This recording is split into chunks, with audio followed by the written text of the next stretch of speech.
Hello India. बड़ों को प्रणाम, छोटों को प्यार।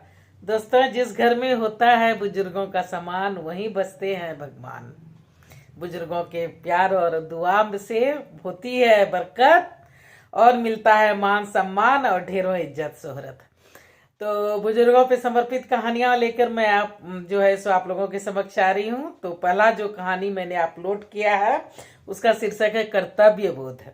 अभी तक आप लोगों ने देखा कि कमल बाबू जो है सो बहुत ज्यादा क्षुब्ध हैं कि अपने माता पिता की जो है सो वो सेवा नहीं कर पाए। बूढ़े माँ बाप जो है सो वो गाँव में रहते हैं और ये अब रिटायर कर गए हैं। तो इन्होंने जो है सो अब निर्णय लिया है कि बाकी जिंदगी अपने माँ बाप की सेवा में बिताएंगे और गांव में रहेंगे।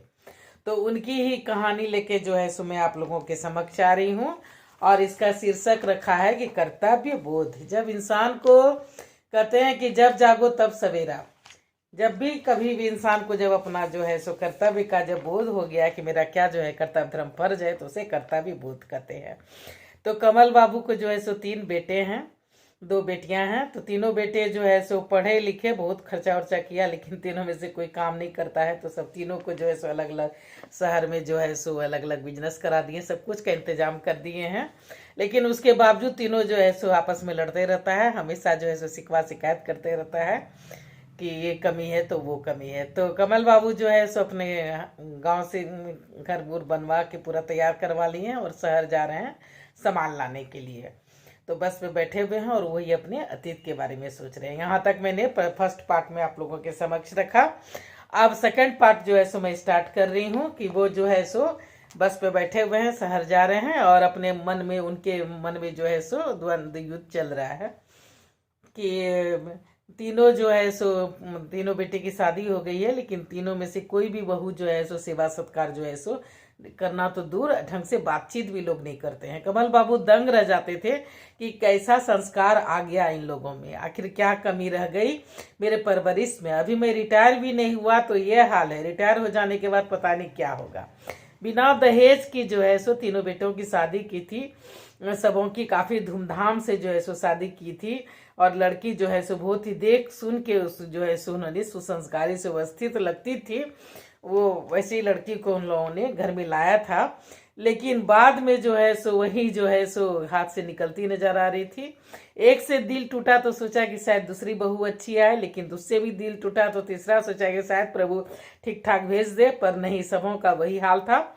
कभी आपस में किसी की नहीं बनती थी, तीनों इकट्ठे रहने तक को तैयार नहीं थे। जिया जो है कमल बाबू की जो पत्नी है, जिया कभी जो है सो एक के पास जाती है तो कभी दूसरे के पास, पर कहीं से भी खुश होके वापस नहीं आती थी। पर मजबूर थी, करती भी क्या, बेटे और पोते पोतियों का मोह जो है सो उसे खींच ले जाता था। कभी बर्थडे पार्टी है तो कभी मैरिज एनिवर्सरी कह के हर मौके पे वो सबों के पीछे, सबों के लिए जो है सबों के पीछे ढेरों खर्च करती थी। मतलब तीनों बेटा पुतहु पोता पोती को पीछे बहुत ही खर्च करती थी।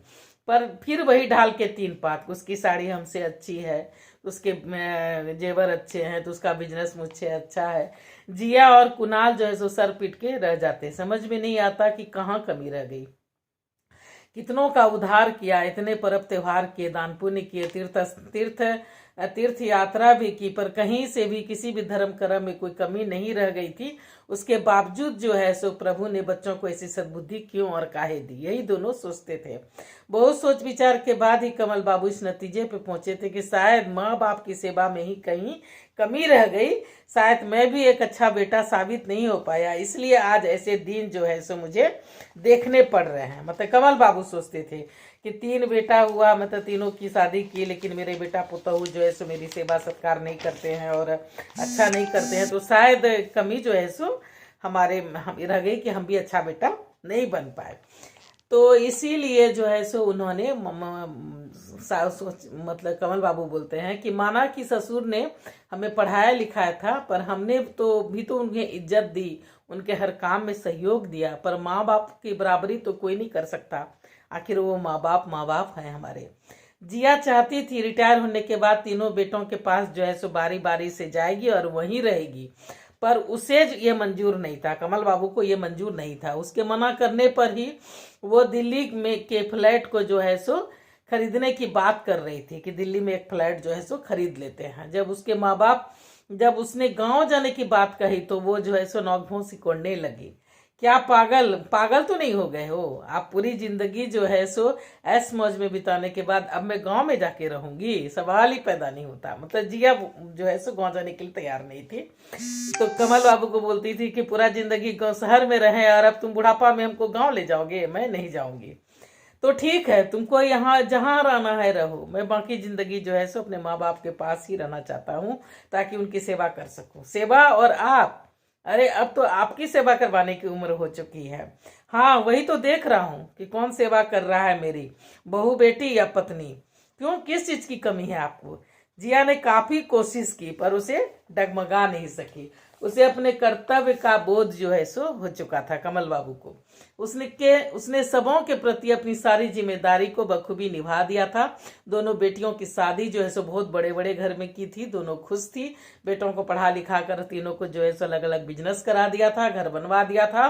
पोते पोतियों के नाम भी जो है सो ढेर सारे पैसे रखवा दिए थे, मंदिरों में दान पुण्य किया था।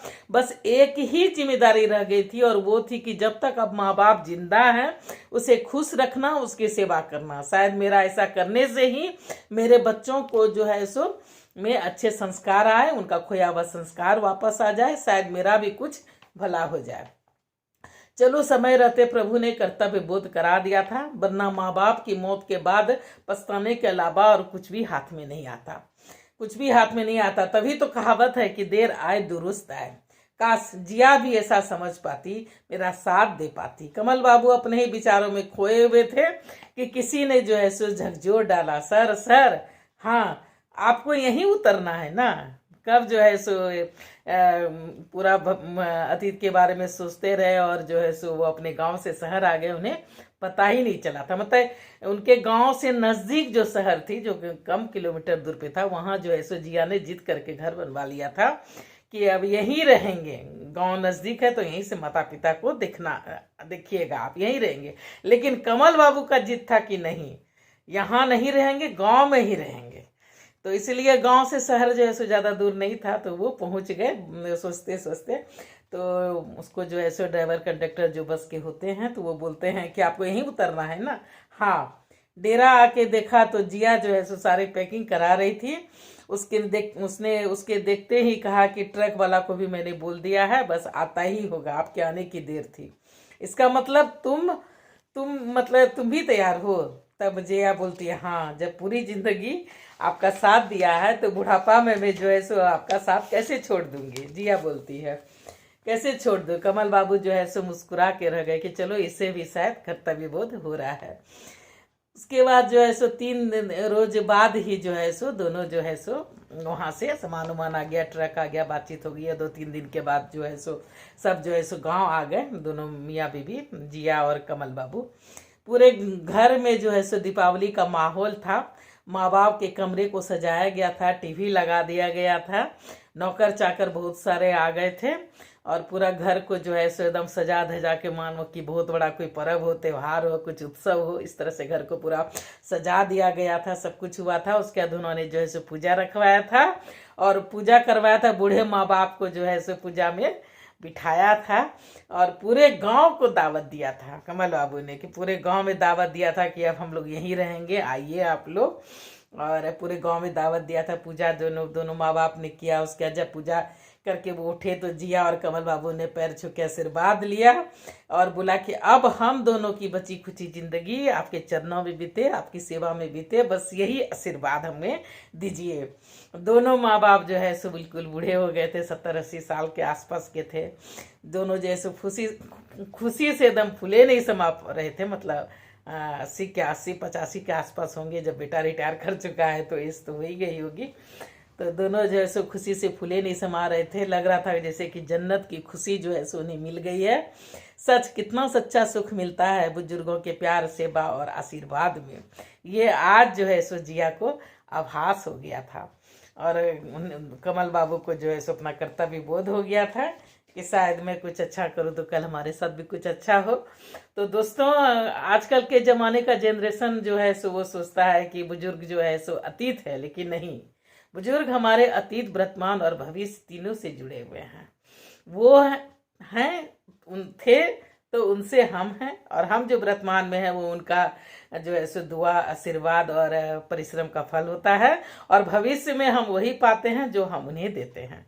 तो इस तरह से हमारे जिंदगी में अतीत, वर्तमान और भविष्य तीनों जो है सो हमारे बुजुर्गों से जुड़े हुए होते हैं। तो जिस घर में होता है बुजुर्गों का सम्मान, वहीं बसते भगवान, और बुजुर्गों की प्यार और दुआ से होती है बरकत, मिलता है मान सम्मान और इज्जत शोहरत।